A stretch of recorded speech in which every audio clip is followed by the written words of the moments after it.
తాకట్టులో ఉన్న మీ బంగారాన్ని విడిపించి అదే రోజు ఉన్న ఆన్లైన్ రేటుకే మేము కొంటాము. Ganesh gold buyers. మా నంబర్ 9160556916. నలుగురి పేర్లు ఇవ్వండి జూబ్లీ హిల్స్ ఉప ఎన్నికలో పోటీ చేసేందుకు. నియోజకవర్గ ఇన్ఛార్జ్ మంత్రులకు సీఎం రేవంత్ రెడ్డి ఆదేశం. టీపీసీసీ చీఫ్ పొన్నంతో సమీక్ష. క్షేత్రస్థాయి పరిస్థితులపై పార్టీ అంతర్గత సర్వేలు. 6న స్థానిక ఎన్నికలపై కీలక మంత్రులతో సమావేశం. త్వరలోనే కామారెడ్డిలో బీసీ డిక్లరేషన్ అమలు సభ. రాబోయే జూబ్లీ హిల్స్ ఉప ఎన్నికలో పోటీ చేసేందుకు 4 అభ్యర్థుల పేర్లతో కూడిన నివేదిక ఇవ్వాలని సీఎం రేవంత్ రెడ్డి జిల్లా ఇన్ఛార్జ్ మంత్రులను ఆదేశించినట్లు సమాచారం. బుధవారం తన నివాసంలో టీపీసీసీ చీఫ్ మహేష్ కుమార్ గౌడ్, మంత్రి పొన్నం ప్రభాకర్తో సీఎం రేవంత్ రెడ్డి సమావేశమయ్యారు. తాజా పరిస్థితులు, జూబ్లీ హిల్స్ బైపోల్లో అనుసరించాల్సిన వ్యూహాలు, అభ్యర్థుల పేర్లు, ఫిల్టరేషన్, స్థానిక పరిస్థితులపై ప్రధానంగా చర్చించినట్లు తెలిసింది. జూబ్లీ హిల్స్ బరిలో కాంగ్రెస్ పార్టీ నుంచి పోటీ తీవ్రంగా ఉండడంతో అభ్యర్థుల పేర్లతో కూడిన నివేదిక అందించే బాధ్యతను ఇన్ఛార్జ్ మంత్రులు పొన్నం ప్రభాకర్, గడ్డం వివేక్, తుమ్మల నాగేశ్వరరావుకు సీఎం అప్పజెప్పినట్లు తెలిసింది. దీనికి తోడు ఉప ఎన్నికలో పార్టీ విజయం సాధించేందుకు ఇన్ఛార్జ్ మంత్రులు పార్లమెంట్ సభ్యులను కోఆర్డినేట్ చేసుకోవాలని సీఎం ఈ సందర్భంగా సూచించినట్లు తెలిసింది. అభ్యర్థుల పేర్లను ప్రతిపాదించే బాధ్యత మంత్రులకు ఇవ్వడంలో జూబ్లీ హిల్స్ ఉప ఎన్నికలో వారి రోల్ కీలకంగా మారింది.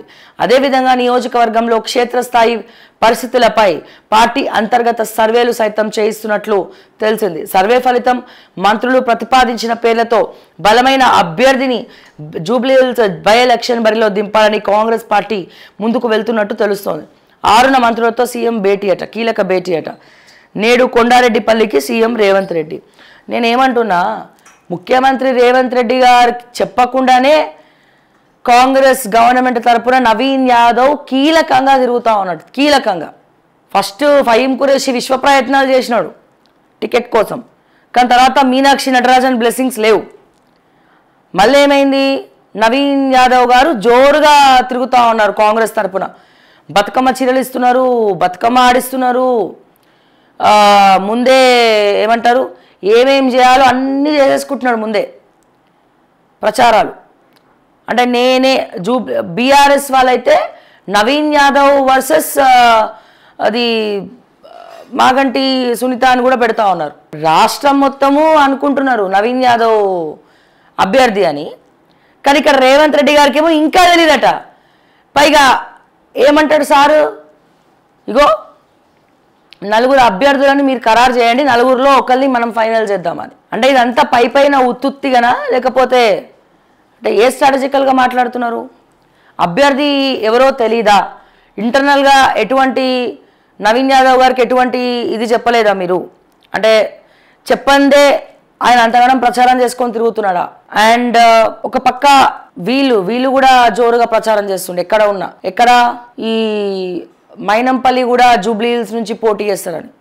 అంటే మల్కాజ్గిరి, మెదక్, తర్వాత ఇక సంగారెడ్డి ఎక్కడ అవకాశం వచ్చినా మా మైనంపల్లి గారే టికెట్ ట్రై చేస్తారా అని విశ్వసనీయ వర్గాల సమాచారం. సో ఇట్లా జూబ్లీ హిల్స్లో ఇంకా మా పబ్లిక్ అట్లాగే ప్రతిపక్షాలు కూడా ఇక్కడ నవీన్ యాదవ్కే ఇస్తారని చెప్పి ప్రచారం చేస్తూ ఉంటే, మా ముఖ్యమంత్రి రేవంత్ రెడ్డి గారికి మాత్రం కాంగ్రెస్ వాళ్ళకి మాత్రం ఇంకా ఎన్నుకోవాలా, అభ్యర్థిని ఎవరో సెలెక్ట్ చేయాలని చెప్పి అనుకుంటున్నారు. ఏదేమైనా ఇటువంటివన్నీ కూడా మా రేవంత్ రెడ్డి గారికే సాధ్యము. అంటే వాళ్ళు బ్లెస్సింగ్స్ లేకుండానే ప్రచారం చేసుకుంటున్నారా? ఇప్పటికే నాకు తెలిసి నవీన్ యాదవ్ బాగానే ఖర్చు పెట్టుంటాడు. ఏం హింస లేకుండా అంతగానో ఏం ఖర్చు పెడతారు? సో ఎప్పుడైనా కాంగ్రెస్ లేట్గానే అనౌన్స్ చేస్తుంది కన్ఫ్యూజన్లో.